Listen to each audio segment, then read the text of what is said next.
ગુરુવારે શનિ જયંતિ અને વટ સાવિત્રી વ્રત, કાળા તલ અને તેલનું દાન કરવાની પરંપરા. બપોરે પિતૃઓ માટે ધૂપ ધ્યાન કરો. ઉજ્જૈનના જ્યોતિષ પરમ પૂજ્ય મનીષ શર્માના જણાવ્યા અનુસાર ગુરુવારે અમાવસ્યા હોવાથી આ દિવસે શનિદેવની સાથે ગુરુની પૂજા કરવાની પણ શુભ સંભાવના છે. આ મહિનામાં ખૂબ ગરમી હોય છે અને આ દિવસોમાં કરવામાં આવતા ઉપવાસને તપસ્યા તરીકે ગણવામાં આવે છે.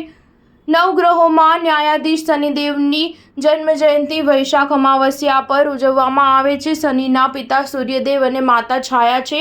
યમરાજ અને યમુનાજી તેમના ભાઈ બહેન છે. શનિ મકર અને કુંભ રાશિનો સ્વામી છે. શનિ જયંતિ પર શનિદેવની વિશેષ પૂજા કરો. પૂજા સમયે શનિદેવને તેલથી અભિષેક કરો. શનિદેવને કાળા તલમાંથી બનેલી વાનગીઓ, કાળા વાદળી વસ્ત્ર, વાદળી ફૂલ અર્પણ કરો.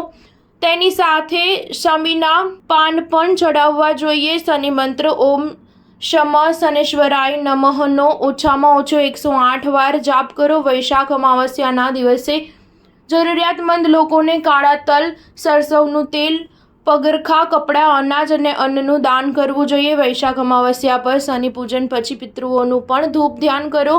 પિતૃઓનું ધૂપ ધ્યાન બપોરે કરવું જોઈએ. પરિવારના મૃત સભ્યોને પૂર્વજ દેવતા માનવામાં આવે છે. ગાયના છાણથી બનેલા વાસણને સળગાવી દો અને જ્યારે ગળામાંથી ધુમાડો નીકળતો બંધ થઈ જાય ત્યારે અંગારા પર ગોળ અને ઘી ચડાવો અને પિતૃઓનું ધ્યાન કરો. હથેળીમાં પાણી લઈને અંગૂઠાની બાજુથી પિતૃઓને જળ અર્પણ કરો. સ્ટાર ન્યૂઝ 7 હંમેશા સચ્ચાઈની સાથે.